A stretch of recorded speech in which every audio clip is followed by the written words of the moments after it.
আসসালামু আলাইকুম, কেমন আছেন সবাই? তো আজকে আমরা হচ্ছে 164 বিতে একটা জিক্সার এফআই এর মাস্টার সিলিন্ডার ইনস্টল করব। তো এটা প্লাগ অ্যান্ড প্লে। তো ফার্স্টে আমরা দেখাচ্ছি, ফার্স্টে আমরা খুলে নিছিলাম যে হোস পাইপটা। এখানে তো কোনো মডিফাই করতে হয় না দাদা? না, এখানে কোনো মডিফাইয়ের প্রয়োজন এটা তো সে আরটিআর একটাই, হ্যাঁ স্টকটাই স্টকটাই, তাই তো? এখানে কোনো রকম কোনো মডিফাইয়ের প্রয়োজন নাই, জাস্ট স্টকটা প্লাগ অ্যান্ড প্লে, আলাদা কোনো ঝামেলা নাই। তো এইটার ক্ষেত্রে আরেকটা জিনিস সমস্যা হয় কি, যে ক্লাস লিভারটা এখানে সিলভার কালার থাকে, তো সেই ক্ষেত্রে আপনারা মেট্রো প্লাসের ক্লাস লিভারটা ইনস্টল করে নেবেন, দুইটা ব্ল্যাক কম্বিনেশন হয়ে যাবে। তো এটা একদম ইজি ইনস্টল করা, স্টকটা খুলবেন আর এটা ইনস্টল করে দিবেন জাস্ট। আর এটার ব্রেকিংটা আমরা দেখাবো। তো যারা এর আগে ইনস্টল করছেন এফআইটা, তারা অবশ্যই ফিডব্যাক জানাবেন।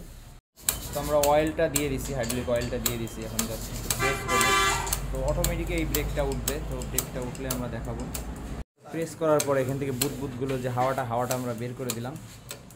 তো প্লাগ অ্যান্ড প্লে এটা ধরতে গেলে এক প্রকার প্লাগ অ্যান্ড প্লে, ব্রেকটা অনেক স্মুথ এবং একটা প্রেসেই ব্রেকটা হয়। ফোরবির যে কচকচ ভাবটা, এই কচকচ ভাবটা এই জিনিসটাই পাবেন না, ধরলে কিচকিচ একটা শব্দ হয়, একটা ভয় কাজ করে। তো এখানে হচ্ছে আমরা ক্লাস লিভারটা দিছি মেট্রো প্লাসে, তো same to same, just black colour আরটিআরের ফোরবির যে ক্লাস লিভারটা এটা, আর মেট্রো প্লাসেরটা সেম টু সেম। এটা প্লাগ অ্যান্ড প্লে। তো যারা অনলাইন নিতে চান যোগাযোগ করতে পারেন, অফলাইন নিলেও আমাদের যে টাঙ্গাইল ব্রাঞ্চ আছে, ব্রাঞ্চে চলে আসতে পারেন, অথবা আমাদের রাজীব অটো মেন ব্রাঞ্চে যোগাযোগ করতে পারেন।